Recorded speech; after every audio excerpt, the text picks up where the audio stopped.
Hello everybody, welcome back. In this video, we shall look at a very interesting problem in our pen platformer game, which is that of a player getting stuck under a platform. Now, this is something that I have actually noticed in the past, but somehow I did not think too much about it until somebody brought it up this morning and I started looking at it more closely. As I tried to understand the problem and sort of understand how we can solve it, I realized that this is a really good opportunity also for us to learn how the different blocks in this game come together. So I thought I'll put together a short video which will benefit everybody.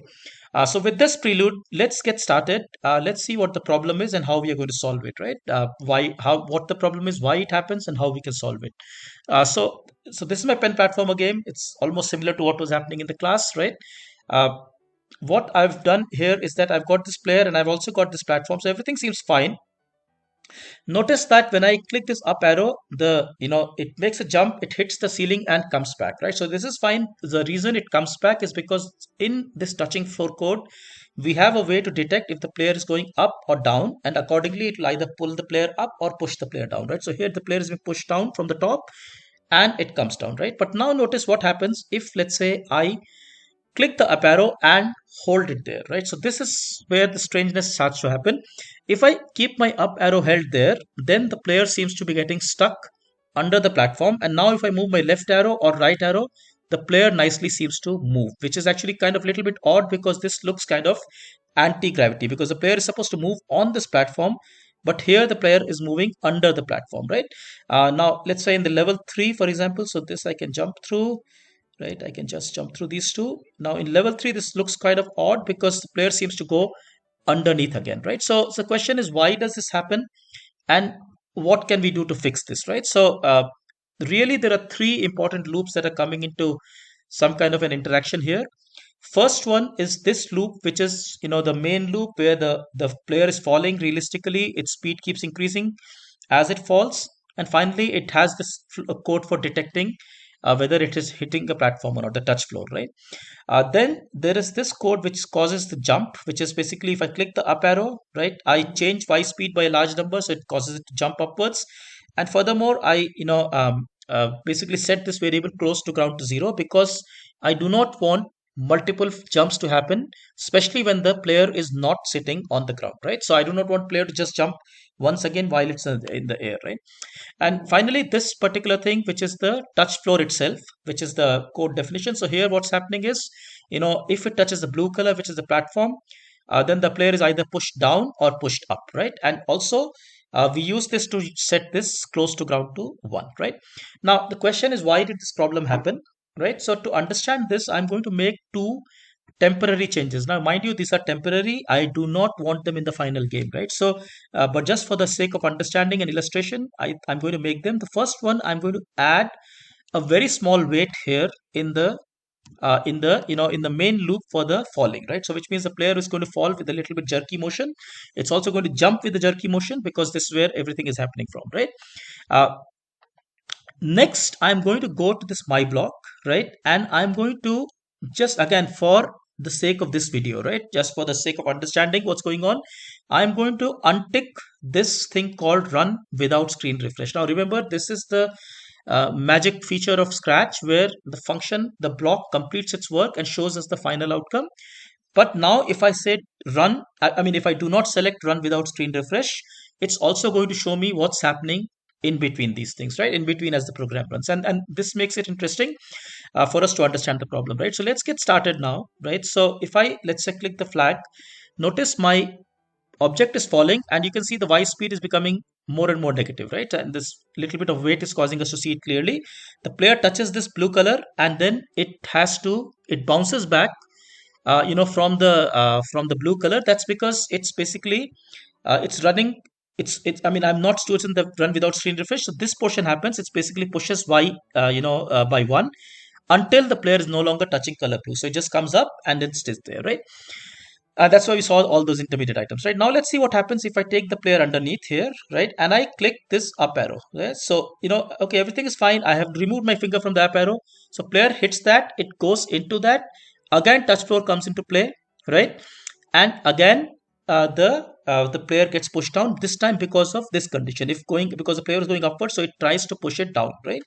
However, notice what has happened to our close to ground. Right now, this is where it's kind of interesting what's going on. Right, why did this happen? Right, this happened because we have a condition: if touching floor, set close to ground to 1. Right, which means that the moment the blue color is touched, the moment the platform is touched, this variable gets set to 1.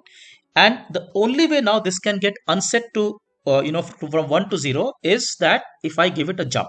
Right, and how does jump happen? Jump happens when I click the up arrow. Right, so now let's see what happens when I keep this up arrow pressed. Right, so at this time I'm not removing my finger from the up arrow, so I keep the up arrow pressed.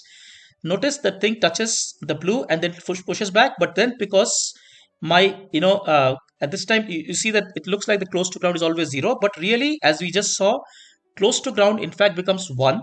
Right, so what's going on here now? And I remove my finger from this, so it's going to fall down. But basically what's going on really is that when I keep my finger up on this guy goes and touches the floor. As we can see, it gets pushed down, but the close to 0 gets set to 1. Since the up arrow is still being pressed, this loop comes in and it sets close to ground to 0. Also notice the y speed will be getting set to 20 because y speed was 0, right, because of this, and now y speed gets set to 20. So let's see this again. When I now my finger is holding the arrow, so notice y speed is getting going 0 20 0 20 because it gets set to 0 and then 20. Right, so this means that my up arrow is now playing a role because the close to ground is actually becoming 1 the moment it goes and touches the blue color. Right, and as a result, this guy is seeming like it's kind of stuck here. Now I'm able to move it up and down. Obviously it's looking a little bit odd because of the screen refresh business, but this is exactly what is going on. Right, so now to fix this, right, how can I fix this? Right, well, it's actually quite interesting, quite simple in a way. We already have this mechanism. Right, we have a mechanism in this particular code where we can figure out whether the player is going upwards or downwards. Right, so if this variable up is set to 1, it means that the variable it means that the player is going upwards. Right, so all I have to do really is to make sure that my close to ground does not get set to 1 when the player is going upwards. Right, so what I can do is that I can basically I can duplicate this part. I don't need all of this, but I'll just say, oops, not this. Right, I'll remove this. I'll set this to close to ground to, let's say, if I did this, if not up, set close to ground to 1, which means that for example, now when the player falls down, it's clearly falling down. Right, so this up thing is false. So when it hits the floor, right, if it touches color blue, it's going to set close to ground to 1. Right, notice close to ground became 1. But now if I go here and I hold my up arrow, notice I'm going to hold my up arrow. It doesn't, the no longer the close to ground becomes 1, and as a result, even though I'm keeping my up arrow held, it doesn't jump until it again goes and touches the bottom floor. Right, now you don't see it here because it just happens so fast. Right, but the real point is that the way to understand this now is that when I'm doing this, so let's see this once again. When I'm holding my up arrow in my finger, notice the object is no longer jumping up and down as it was jumping earlier.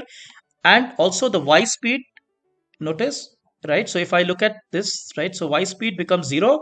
Notice y speed is fluctuating.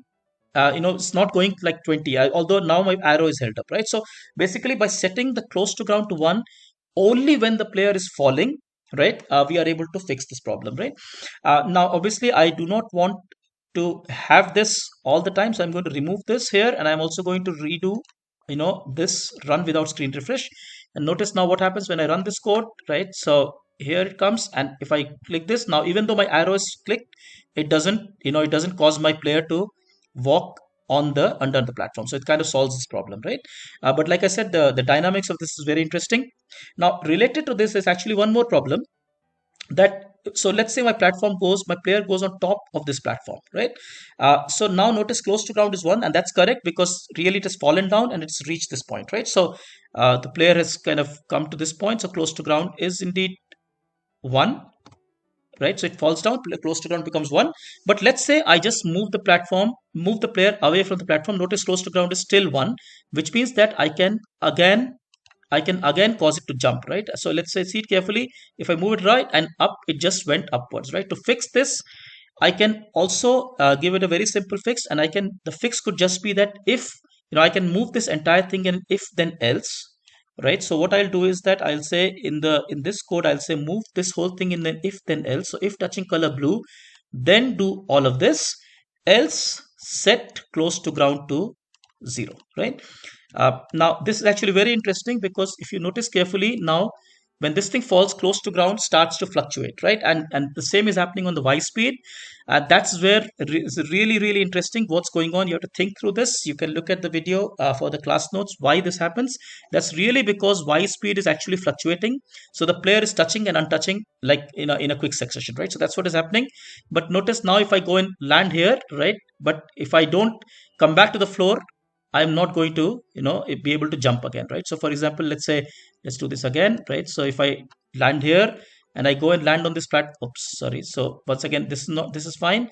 If I go and land on this platform, right, the moment I fall here, close to ground is 0. So I'm not going to be able to jump, right? So I hope these two changes, basically what I've done here is in the definition of touching floor. First thing, I'm setting this close to ground to 1 only in the situation where it's not going up, right? So which means that it's falling down, then it hits a platform, then we say it's become close to ground, right? So this, if it goes and stuck, for example here, close to ground is not 0, which prevents it from getting stuck there. And number two, I'm also setting close to ground to 0 when the player just moves off the platform, so that it just ensures that it cannot just jump just when it's in the air, right? So I hope this makes it clear for you. I'll be happy to take any comments, any feedback, as always, on this. Thank you very much. Take care. Enjoy.